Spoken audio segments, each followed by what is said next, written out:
어느 시내 어느 곳에나 권력을 가진 사람 주변에는 그 권력을 가진 사람을 추종하는 사람들이 있습니다. 마치 그 권력을 가진 사람이 오른팔처럼 전적인 충성과 신의를 가지고 따르는 사람들이 있습니다. 대기업에서도 회장님을 그림자처럼 따르는 사람들이 있습니다. 우리는 그런 사람을 가리켜서 저 사람은 누구누구의 사람이다 라고 이야기를 합니다. 문재인 대통령의 사람이다, 아니면 박근혜 대통령의 사람이다, 또 아니면 이건희 회장의 사람이다 라고 말입니다. 그런데 자유민주주의 국가에서 아무리 권력을 잡았다라고 할지라도 4년에서 5년, 길어야 10년을 가지 못합니다. 한 기업도 회장으로 50년 이상 권력을 누리는 사람도 없습니다. 그럼에도 불구하고 사람들은 5년, 길어야 10년 이상 가지 못하는 한시적인 권력자의 사람으로 불리는 것을 그토록 자랑스럽게 생각하면서 살아갑니다. 그런데 인간의 필요에 의해서 만들어지고 빚어진 신이 아니라 하늘과 땅을 창조하시고 역사를 주관하시는 하나님, 그분의 사람이라고 불려지면서 이 땅을 살아갈 수 있다고 한다면 이것보다 더 위대하고 참된 가치가 있는 인생이 어디에 있을까요? 예로부터 동물은 죽어서 가족을 남기고 사람은 죽어서 이름을 남긴다라고 했습니다. 그래서 사람이 죽은 후에 묘비를 세울 때에 고인을 기리는 짧은 문구를 새겨서 묘비명을 남깁니다.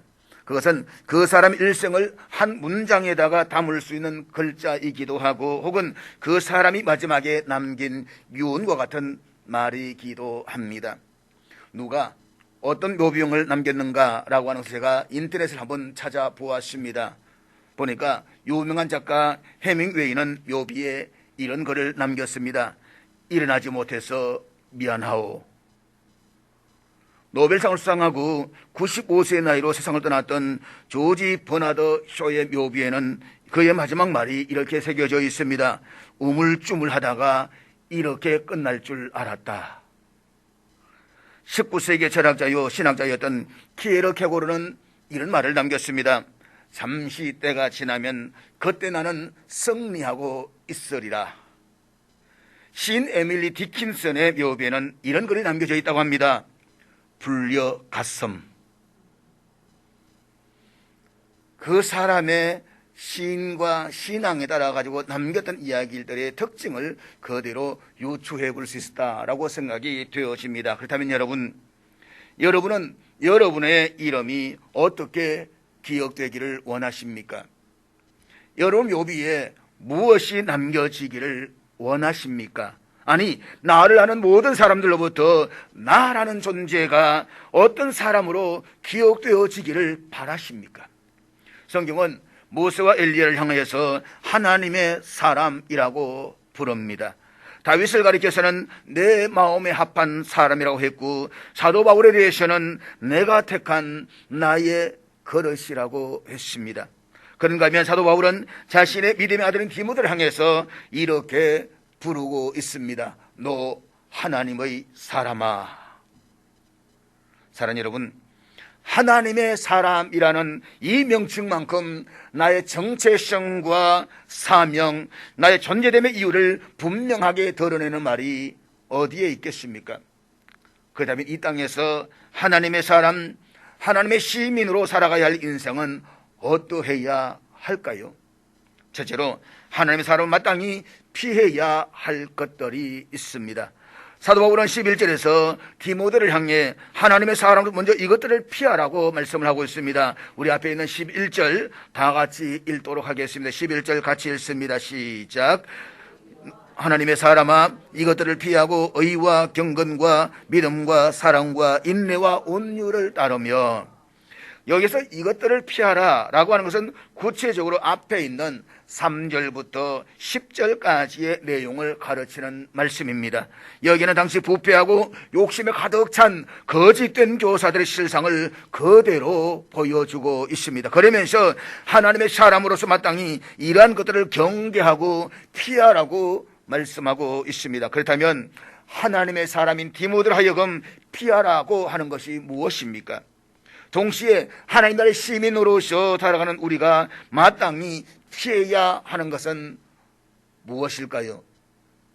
먼저는 다른 교훈을 따르는 것을 피하라 라고 말합니다. 본문 앞에 있는 3절 말씀 우리 한번 같이 보도록 하겠습니다. 3절 다 같이 읽겠습니다. 시작. 누구든지 다른 교훈을 하며 바른 말 곧 우리 주 예수 그리스도의 말씀과 경건에 관한 교훈을 따르지 아니하면, 본문에 의하면 당시 교회 안에는 바른 진리, 그러니까 그리스도의 말씀과 경건에 관한 교훈이 아닌 다른 교훈을 아예 드러내놓고 가르쳤던 사람들이 있었다는 것을 우리에게 이야기하고 있습니다. 사도 바울이 디모데에게 이 말씀을 할 당시는 헬라 문화권의 영향을 받아서 수사학의 발달과 함께 떠돌이 철학자들이 많이 있었습니다. 떠돌이 철학자들은 자기가 깨달았거나 알고 있는 지식의 어느 한 부분을 가지고 광장 한 복판이나 아니면 사람이 많이 다니는 시장 한 모퉁이에 서가지고 그것을 아주 웅변적으로 이야기를 했습니다. 그럴 때에 귀족들이 마차를 타고 가다가 세워서 가만히 듣습니다. 그리고 뭔가 마음에 다가오는 것이 있으면 그 사람을 자기 집으로 데려다가 숙식을 제공하면서 이 떠돌이 철학자와 변론하는 것을 좋아했습니다. 이런 시대 상황에서 사도 바울은 디모데를 향해서 이렇게 권면합니다. 예수 그리스도의 말씀과 경건에 관한 교훈 외에 다른 교훈을 따르는 것을 피하라. 세상에 떠돌이 철학자들 와서 교회 안에서 이런저런 말들을 하지만, 그래서 너희들 집에 들어가서 함께 이런저런 이야기하지만 그 가르침을 따르지 말아라. 이 말씀은 오늘 우리들이 그대로 저는 적용이 된다라고 봅니다. 우리는 텔레비전을 비롯한 매스컴이나 SNS를 통해서 수많은 정보들을 접하게 됩니다. 그리고 그 정보들 가운데 자기 마음에 쏙 드는 이야기들을 가지고 사람들에게 이런저런 주장들을 합니다. 지금 같은 혼란스러운 시기에는 그런 현상들이 더더욱 두드러지고 있습니다. 어쩌면 사도 바울이 오늘 우리의 상황을 바라보면서 편지를 쓰고 있다고 한다면 아마 이렇게 말할 것이라고 저는 믿습니다. 예수 그리스도의 말씀과 경건에 관한 교훈 이외에 다른 이야기들을 제발 좀 하지 마라. 두 번째는 돈을 사랑하는 것을 피하라고 말합니다.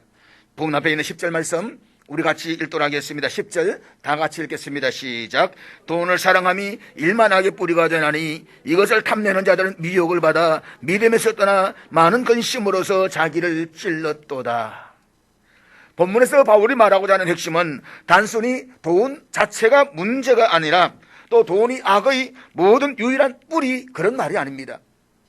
바울은 돈 자체가 아니라 돈을 사랑하는 그 마음이 문제다라고 하는 것입니다. 다시 말해서 돈을 사랑하고 그 돈을 쫓아가는 탐욕이 문제라는 것입니다. 사도 바울은 이 탐욕의 부끄러운 모습을 9절에서 이야기하고 있습니다. 그것은 먹을 것과 입을 것이 넉넉히 있음에도 불구하고 그 이상의 것을 탐하는 자들을 가리킵니다. 그런데 바울은 돈을 사랑하는 것이 몇몇 악의 뿌리가 아니라 모든 악의 뿌리라고 말하고 있습니다. 특별히 바울은 본문에서 돈을 사랑하여서 돈을 따름으로써 일어나게 되는 모든 악들에 대해서 일일이 다 열거하지 않고 중요한 두 가지 결과를 언급하고 있습니다. 첫째는 미혹을 받아서 믿음에서 떠나가게 된다는 것입니다. 성경에서는 진리와 돈, 곧 하나님과 만몬을 동시에 섬길 수 없다라고 분명하게 경고하고 있습니다. 즉 믿음에 전적으로 헌신함으로써 욕심을 버리게 되거나 아니면 돈을 우상으로 섬김으로써 믿음을 떠나가게 된다는 것입니다.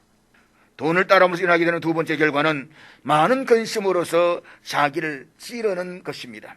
이 말은 돈을 사랑하고 따르는 자들에게 결과는 많은 근심에 사로잡혀서 고통 가운데 운신조차 하지 못하게 되었다는 강력한 뜻을 가지고 있습니다. 사실입니다.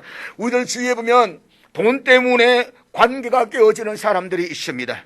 돈 때문에 스스로 행동에 제약을 주는 사람들이 있습니다. 만나고 싶은데 돈이 아까워서, 사람과 함께 관계 속에 들어가고 싶은데 돈이 아까워서, 그래서 돈 때문에 시험에 빠져서 신앙을 떠나는 사람들도 꽤 있습니다. 결국 탐욕으로 황금을 떠는 사람들은 그 마음에 채울 수 없는 갈증을 채우기 위해서 불의를 저지를 수밖에 없습니다. 그러므로 저들의 삶은 제 아무리 화려하고 즐거워 보여도 실상은 불안과 고통 속에서 파멸과 멸망에 빠져버리고 말 것입니다. 따라서 모든 악의 뿌리가 돈을 사랑하는 것에서부터 시작되기 때문에 돈을 사랑하는 것에서부터 피하라고 권면하고 있습니다. 그렇다면 영원한 하나님 나라가 오늘 우리의 삶에 이루어지기를 소망하는 우리들에게 이 말씀을 적용한다면 오늘 우리의 시대에서 피해야 될 것이 무엇일까요? 오늘 우리가 살고 있는 이 시대를 가리켜서 또 이 시대를 지배하고 있는 중요한 두 가지 사상이 있습니다. 하나는 포스트 모더니즘입니다. 포스트 모더니즘은 간단히 말하면 지금까지 절대적 가치라고 여겨왔던 것들에 물음표를 붙이는 것입니다. 물론 포스트 모더니즘이 인간의 이상을 중요하게 여김으로써 생각의 다양성을 갖게 되었다는 면에 있어가지고는 긍정적인 면이 있습니다. 그래서 어떤 경계와 벽이 무너진 새로운 기회의 시대가 되었다라고 하는 것은 좋은 현상일 것입니다. 그러나 포스트 모더니즘이 지금까지 우리가 붙잡아왔던 절대적 가치에 심대한 도전을 던지고 있는 것은 사실입니다. 가정에서 가장의 권위를 인정하지 않습니다.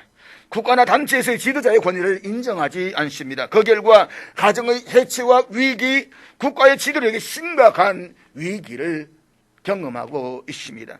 심지어 우리 절대적 신앙에까지 도전을 주고 있습니다. 제대로 말합니다. 왜 성경만 참된 진리라고 하느냐? 왜 하나님만이 참된 하나님으로 말하느냐? 왜 예수님의 십자가와 부활을 통해서만 구원이 있다라고 말하느냐? 다른 종교와 다른 신들은 왜 인정하지 않느냐? 우리는 지금 우리 절대적 신앙의 위협을 받는 도전 앞에 직면해 있습니다. 그런데 성경은 디모데전서 6장 15절 16절에서 이렇게 말씀하고 있는데 우리 15절 16절 뒤에 있는 것 같이 한번 읽도록 하겠습니다. 15절 16절 다 같이 읽겠습니다. 시작. 오직 그에게만 죽지 아니함이 있고 가까이 가지 못할 빛에 거하시고 어떤 사람도 보지 못하였고 또 볼 수는 없는 이시니 그에게 존귀와 영원한 권능을 돌릴지어다. 아멘. 여러분, 우리 기독교는 세상 수많은 종교들과는 그 출발이 다릅니다.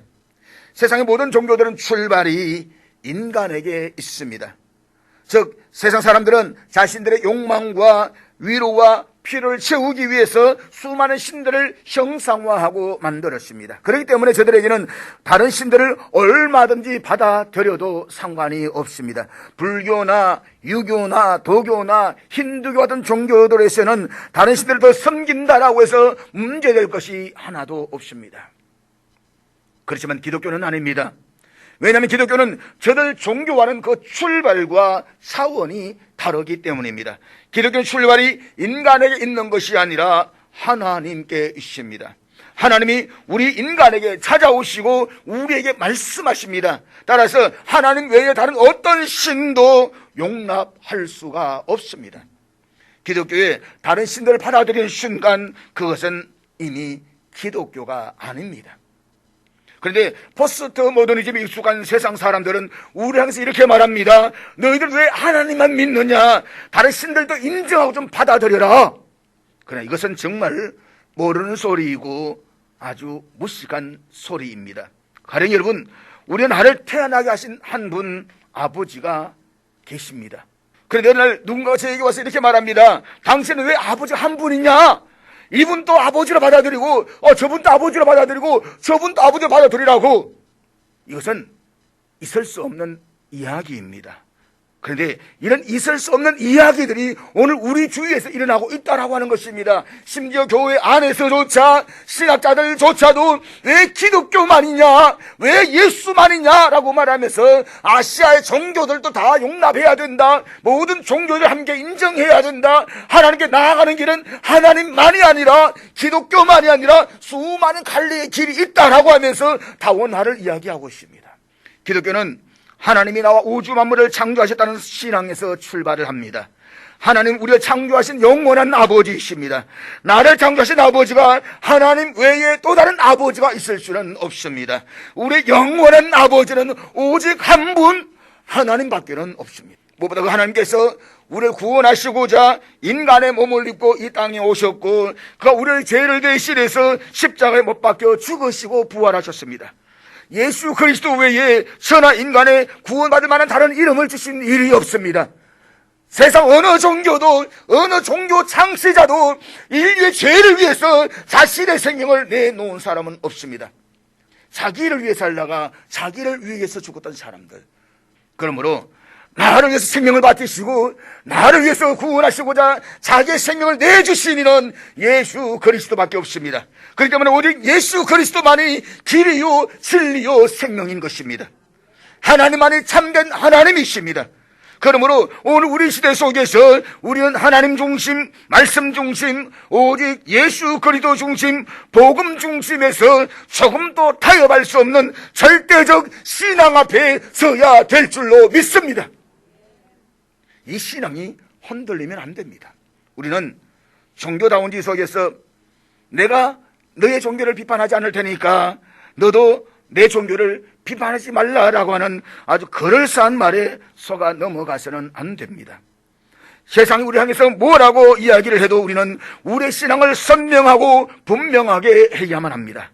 하나님이 창조주이시며 하나님만이 참된 신이시며 그 성경의 말씀만이 유일무이한 절대적 진리라고 하는 이 진리를 붙잡고 살아가야만 합니다. 뿐만 아니라 예수님의 십자가의 죽으심과 부활을 통해서만 우리가 의롭다함을 얻을 수 있다라고 하는 이 복음의 진리를 붙잡고 살아야만 합니다. 오늘 우리는 살고 있는 이 포스트모던 속에서 세상은 우리들에게 통합적이고 동전적인 삶을 요구하고 있습니다. 이것도 좋고 저것도 좋다는 것입니다. 이것도 받아들이고 저것도 받아들이라는 것입니다. 이런 인본주의적 사상과는 절대로 타협할 수가 없습니다. 타협했어도 안 됩니다. 우리가 살고 있는 이 시대는 점점 가면 갈수록 복음이 투명하지 않고 애매모호해지고 있습니다. 복음이라고 이야기를 하지만 오직 십자가, 오직 예수 그리스도 예배하는 순수함이 사라지고 혼합되어져 가고 있습니다. 예수만으로는 부족하다는 것입니다. 예수만 주장해서도 안 된다는 것입니다. 종교의 다원성과 다양성을 인정해야 된다는 것입니다. 내가 믿는 하나님만이 아니라 다른 종교의 신들도 인정하고 받아들이라고 말합니다. 그것이 현대의 지성인의 올바른 자세라고까지 이야기를 합니다. 이쯤 되면 우리는 곤란하지 않습니까? 현대인의 지성인이라고 말입니다. 다시 말하면 우리가 하나님만을 인정하고 하나님만을 믿는다라고 말한다면 현대 지성과는 떨어진 사람이라는 말입니다. 무식한 사람이라는 말입니다. 그러나 여러분, 세상을 무식하다라고 할지라도 우리는 한 분 하나님밖에 없는 것입니다. 하나님만이 나의 구원자이신 것입니다. 예수 그리스도만을 통해서 우리가 구원받을 수가 있는 것입니다. 우리는 지금 바르고 참된 신앙을 지키기가 점점 어려운 시대 속에 살아가고 있습니다. 세상은 지금 예수의 말씀과 경건에 관한 교훈만이라고 하는 절대적 신앙을 위협하고 모든 신앙을 상대화시키려 하고 있습니다. 문제는 이런 가르침이 교회 밖에만 있는 것이 아니라 교회 안에도 버젓이 존재하고 있다는 것입니다. 우리는 이런 잘못된 가르침에 현혹되어서는 안 됩니다. 오직 예수 그리스도이십니다. 오직 복음입니다. 어둡고 캄캄한 밤일수록 작은 불빛이 더욱더 밝게 드러나듯이 오늘 저와 여러분 신앙도 더욱더 분명하고 선명해질 수 있기를 주의 이름으로 축복합니다. 우리의 시대를 지배하고 있는 두 번째 사상은 실용주의입니다. 인간이 보다 나은 삶을 산다는 것 자체가 정죄를 받아야 될 이유는 하나도 없습니다. 그런데 잘못된 실용주의적 가치관이 우리에게 남겨준 것이 황금 만능주의와 배금주의 사상입니다. 인간이 보다 나은 삶을 산다라고 하는 것은 돈만 있으면 다 된다는 것입니다. 돈을 숭배하는 것입니다. 그래서 사람을 목적으로 대하지 않고 수단으로 대하는 것입니다. 그 결과 인간성 상실과 인간 소외라고 하는 문제들에 직면하게 됩니다. 그것이 오늘 우리 사회가 직면하고 있는 문제입니다. 하나님을 믿지 않는 이 세상은 끊임없이 돈이 있어야 한다라고 가르칩니다. 힘이 있어야 됩니다. 그래서 돈이나 권력이나 석백 같은 것들을 가장 귀한 것으로 여깁니다. 어떻게 하면 더 많은 돈을, 어떻게 하면 더 높은 위치를, 어떻게 하면 더 많은 스펙을 가질 수가 있을까?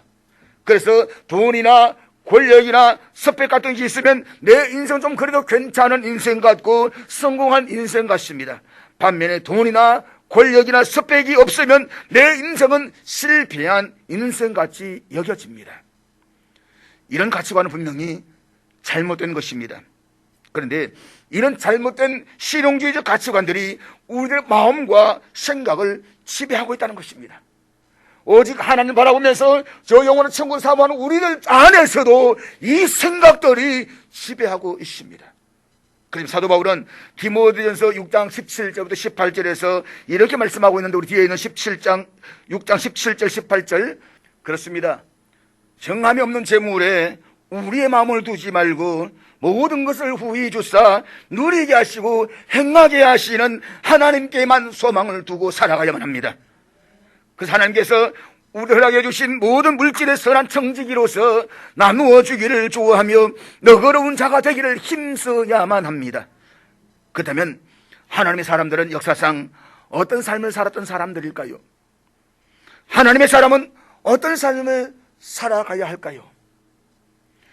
오늘 우리가 읽었던 본문 11절 12절 말씀을 요진 피터슨이 쓴 메시지 성경에서 이렇게 번역하고 있는데, 우리 11절 12절 다 같이 읽도록 하겠습니다. 같이 읽습니다. 시작. 그러나 그대 하나님의 사람 디모데여, 그대는 이 모든 것에서 벗어나십시오. 의로운 삶, 곧 긍휼롭고 믿음직스럽고 사랑스럽고 꾸준하고 친절한 삶을 추구하십시오. 믿음 안에서 힘을 다해 열심히 달려가십시오. 영원한 생명, 곧 부름받은 그대가 수많은 청년들 앞에서 뜨겁게 껴안은 그 생명을 붙잡으십시오. 사도 바울은 디모데를 향해서 하나님의 사람으로서 의와 경건과 믿음과 사랑과 인내와 온유와 영성을 취하라, 싸우라, 붙잡으라고 말씀하고 있습니다. 그런데 요진 피터슨은 이렇게 번역하고 있습니다. 추구하십시오, 달려가십시오, 붙잡으십시오. 그렇다면 우리가 추구하고 달려가고 붙잡아야 될 것이 무엇입니까? 그것은 요진 피터슨의 말대로 한다면 의로운 삶, 영원한 생명을 추구하고 달려가고 붙잡아야 된다는 것입니다. 이 말을 예수 말씀으로 바꾸어서 한다고 한다면, 너는 먼저 그의 나라와 그의 의를 구하라. 하나님의 나라와 하나님의 의를 추구하고 달려가고 붙잡으라는 것입니다. 지나온 역사를 보면 하나님의 사람들은 하나님 나라와 하나님의 의를 위해서 살아갔던 사람들입니다. 저들은 의와 경건과 믿음과 사랑과 인내와 온유와 영성을 추구하는 하나님 나라의 참된 가치를 위해서 살았습니다. 그렇게 살았던 사람들을 가리켜서 우리는 하나님의 사람들이라고 말합니다. 그런데 이런 하나님의 사람들에게는 몇 가지 특징이 있습니다. 첫째로 하나님의 사람들이 삶에서 가장 귀하게 붙들고 살았던 것은 순종이었습니다. 저들은 하나님의 나라, 하나님 다스림에 철저하게 순종하려고 몸부림쳤던 사람들이었습니다. 내 생각이나 내 계획이 아닙니다. 하나님 뜻이 무엇인지, 그래서 하늘에서 하나님 뜻이 이루어진 것처럼 내 삶 속에 하나님 뜻이 온전히 이루어지기를 순종하며 살아갔던 것입니다. 사랑하는 여러분, 구약에서 사울 왕이 지식이나 능력이 없어서 하나님께 버림받았던 것이 아닙니다. 그의 외모가 부족해서 세임받지 못했던 것도 아닙니다. 그는 불순종의 사람이었기 때문에 세임받을 수가 없었습니다. 오직 하나님께서 이 사울에게 순종을 요구하면서 이렇게 말씀하셨겠습니까? 내가 천천의 수양과 천천의 기름을 원하겠느냐? 순종을 원한다 라고 말씀하고 싶겠습니까? 하나님이 원하시는 것은 천천의 수양이 아닙니다. 하나님이 원하시는 것은 그분의 다스림에 전적으로 순종하는 이 신앙인 것입니다. 그럼 우리는 순종이 제사보다 낫다는 말씀을 기억하면서 하나님의 뜻에 온전히 순종하는 삶을 살아갈 수 있기를 주의 이름으로 축복합니다. 하나님의 사람들은 철저하게 하나님의 말씀 앞에 순종하며 살아갔던 사람들입니다. 둘째로 하나님의 사람들은 하나님의 영광을 위해 살았던 사람들이었습니다. 세상 사람들은 자신을 위해서 살아갑니다. 나와 내 가족, 나를 위해서 살아갑니다. 그렇지만 하나님의 사람들은 내 영광이나 자기 집단의 영광을 위해서가 아니라 오직 하나님의 영광, 그의 나라와 그의 의를 구하면서 살아갔습니다. 세례 요한이 그는 흥하고 나는 쇠해야 된다라고 말을 했던 것처럼 하나님 나라만을 생각하며 그분의 영광을 위해서 살아갔던 사람들입니다. 그들을 가리켜서 하나님의 사람들이라고 이야기를 합니다. 세 번째로, 하나님의 사람들은 하나님의 마음을 품고 살았던 사람들이었습니다. 저들은 하나님의 마음, 아버지의 마음을 원했던 사람들입니다. 오늘 우리 그리스도인이 가져야 될 비전은 이 시대를 향한 하나님 아버지의 마음입니다. 하나님 뜻이 무엇인지를 알고 그분의 마음을 우리의 마음, 우리의 비전으로 갖는 것입니다. 내 생각이나 인간의 어떤 비전으로 갖는 것이 아닙니다. 이 시대를 향하신 하나님의 마음과 그 하나님의 뜻을 내 인생의 비전과 꿈으로 삼고 살아가는 것입니다. 쉽게 말해서 하나님께 오늘 나를 이곳 이 자리 은왕영신교에 보내신 것도 하나님의 뜻이 있을 것입니다. 하나님 나를 이 집안, 이 가문에 존재하게 하신 것도 뜻이 있을 것입니다. 하나님께 우연은 없습니다. 모든 것이 그 시대와 상황에 합당한 하나님의 선하신 뜻이 있습니다. 그렇다면 내가 서 있는 그곳에서 하나님의 뜻을 이루어 드리는 것입니다. 잊지 마십시오. 역사상 하나님의 사람들은 순종의 사람으로 하나님 나라와 의를 구하며 하나님의 영광을 위해서 살아가면서 하나님의 마음을 자기 인생의 비전처럼 꿈꾸며 살아갔던 사람들입니다. 사랑하는 여러분, 우리가 배부른 돼지보다 배고픈 소크라테스를 더 귀하게 생각하는 것은 인간은 가치를 추구하는 존재이기 때문에 그렇습니다.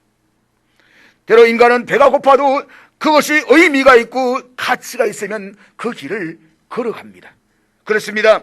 우리가 걸어가는 이 길이 가시밭길이요 고난의 길이라고 할지라도 소망 가운데 떠벅떠벅 걸어갈 수가 있는 것은 이 길이 영원하고 참된 진리의 길이기 때문에 그렇습니다. 하나님, 그리고 그분의 말씀, 그 말씀으로 거듭나는 영혼, 이 세 가지만이 영원 불변합니다. 그러므로 내 인생의 삶을 하나님을 위하여 그분의 말씀에 순종하며 그 말씀으로 거듭난 영혼들을 섬기면서 하나님의 사람으로 살아가십시오. 지금부터라도 이런 꿈을 꾸고 하나님과 사람 앞에서 존귀한 자로 살아갈 수 있기를 주의 이름으로 축복합니다. 그런데 죄 많은 이 세상에서 우리가 이런 참된 가치를 추구하며 살아간다라고 하는 것이 결코 쉽지가 않습니다. 하나님의 사람으로서 순종하며 하나님의 영광을 위하여 하나님의 마음을 품고 산다라고 하는 것이 그렇게 간단하지는 않습니다. 그래서 사도 바울도 디모데를 향해서 이렇게 권면하고 있는 것입니다. 믿음의 선한 싸움을 싸우라. 여기 싸우라 라는 말은 현재 명령형으로서 계속해서 싸우며 힘써야 할 것을 강조하고 있는 것입니다. 한 번 싸워서 끝나는 것이 아닙니다. 계속 그 현재 삶의 자리에서 나오는 모든 상황 속에서 싸우며 또 싸우며 싸우라는 것입니다. 그런데 이것은 전쟁을 표현할 때에 사용되는 단어이기지만 운동 경기와 관련해서 사용되는 단어이기도 합니다. 다시 말해서 당시에 올림픽과 같은 경기에 나가는 선수들이 구스땀을 흘면서 자기 몸을 연마해야만 했습니다. 지금보면 운동선수들이 4년 동안 일어나는 올림픽에 참여하기 위해서 수많은 절제와 극기와 훈련하면서 자기 몸을 만들어가는 것과 마찬가지로 말입니다. 이것을 가리켜서 우리는 선한 싸움을 싸우라 라고 이야기를 합니다.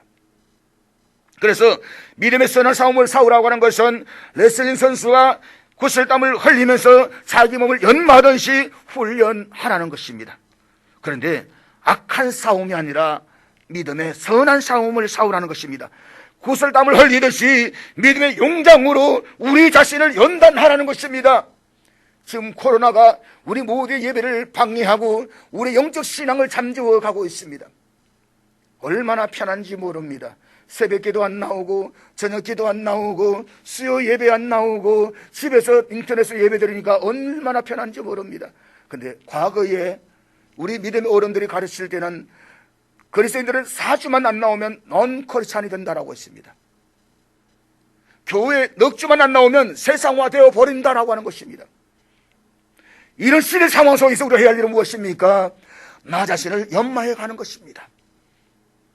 교회에서 예배가 드리지 못한다면 내 가정에서, 내 삶의 자리에서 영성을 세워가며 하나님과의 관계를 만들어가며 우리 자신의 신앙을 깨워가야 된다는 것입니다. 그래서 어느 순간 이 코로나 끝났을 때에, 우리가 모였을 때에 그 신앙이 폭발적으로 일어날 수 있는 동력을 준비해 가야 된다는 것입니다. 그것이 선한 싸움을 싸우라는 것입니다. 그렇다면 우리가 하나님의 사람으로서 구슬땀을 흘리면서 연단하며 선한 싸움을 싸워야 할 것이 무엇입니까? 첫째로 그것은 순종이냐 불순종이냐의 싸움입니다. 우리는 하나님의 사람으로서 마땅히 순종의 삶을 살아야만 합니다. 그런데 우리의 내면에는 자꾸만 불순종하려고만 합니다. 내가 자꾸 주인 노릇을 하려고 합니다. 내가 왕 노릇을 하려고 합니다. 그래서 우리는 너무나 쉽게 내 뜻대로, 내 마음대로 하나님 아버지의 뜻에 불순종하려고 합니다. 우리는 이런 모습들에서 선한 싸움을 싸워야만 합니다. 둘째로 우리가 싸워야 할 것은 나의 영광이냐 하나님의 영광이냐라는 싸움입니다. 우리 자꾸만 자신의 바벨탑을 쌓고 싶어 합니다. 자신의 기념탑을 세우고 싶어 합니다. 세상 속에서 내가 높아지고 내가 인정받고 싶어 합니다. 우리 이런 이기적인 마음을 뛰어넘어서 하나님의 영광을 위해서 싸워야만 합니다.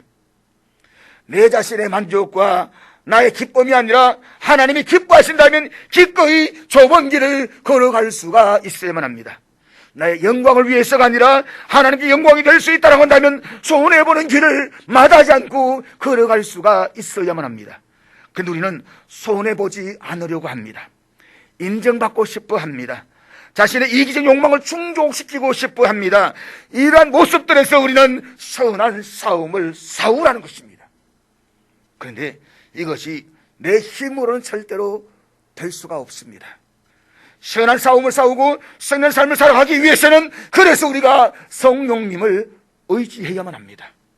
성령을 의지한다는 것은 우리가 말씀과 기도를 통해서 주님과 깊이 교제하며 성령의 충만함을 사모하는 것입니다.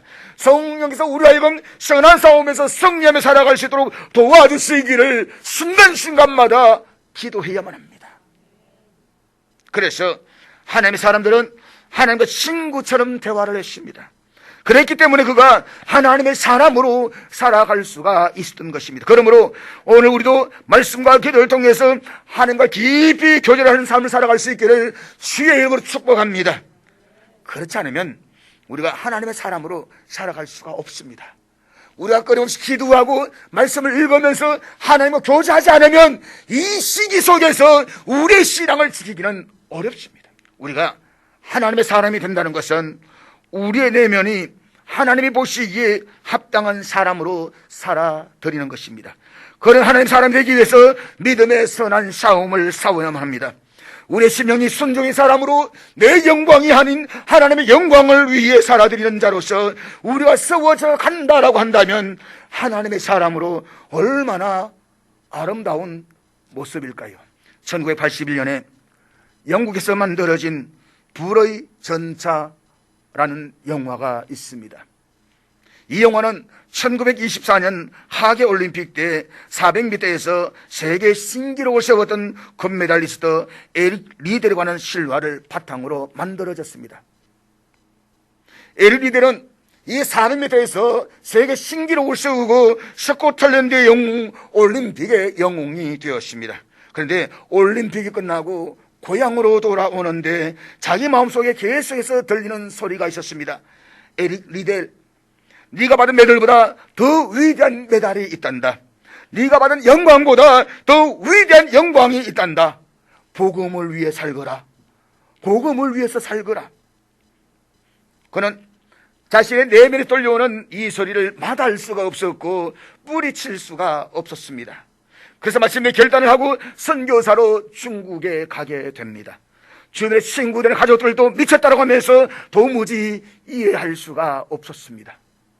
스코틀랜드의 영웅 올림픽의 영웅으로서 출세와 활약이 펼쳐져 있었지만 그것들을 다 포기하고 홀보선 땅, 가난한 땅 중국에 선교사로 갑니다. 그 당시 일본이 한국을 식민지화하고 중국을 침략하던 시기였습니다. 앞에 있는 이 사진이 에릭 리델 선교사의 사진입니다. 에릭 리델은 중국인들에게 열심히 복음을 전했습니다. 중국인을 도와주자 일본 군인들이 그를 스파이로 몰아서 감옥에 가두어 버렸습니다. 그래서 에릭 리델은 감옥에서도 중국 사람들에게 계속 복음을 전거했습니다. 그리고 이 복음을 통해서 그 다음 사람들이 모여서 작은 신앙의 공동체가 생겨났습니다. 그런데 에릭 리델은 일본이 패망하는 것을 보지 못하고 42살이라는 젊은 나이에 감옥에서 죽습니다. 그가 죽자 신앙의 작은 공동체 사람들이 에릭 리델을 감옥 옆에 묻었습니다. 그리고 그 묘비에 이렇게 적었다라고 합니다. 하나님의 영웅 에릭 리델 여기에 잠들다. 스코틀랜드 영웅이 아닌, 올림픽의 영웅이 아닌 하나님의 영웅 여기에 잠들다. 어쩌면 아주 초라한 비석이었고 감옥에 형성된 몇몇 안 되는 작은 신앙 공동체였지만 그들 마음속에 에릭 리델은 하나님의 사람으로 하나님의 영웅으로 살았다라고 기억되어지는 그런 삶을 살았습니다. 사랑하는 여러분, 짧은 인생입니다. 언젠가는 우리 심장 박동이 멈추어지게 될 것입니다. 그리고 우리 모두는 하나님 앞에 서게 될 것입니다. 그 하나님 앞에서 우리의 인생이 착하고 충성된 종으로 살았는지 악하고 게으른 종으로 살았는지를 평가받게 될 것입니다. 그러므로 언젠가는 두고 떠나갈 이 세상의 것들에 연연할 것이 아니라 하나님 나라를 바라보며 하나님의 뜻을 이루어드리는 하나님의 사람으로 살아갈 수 있기를 주의 이름으로 축복합니다.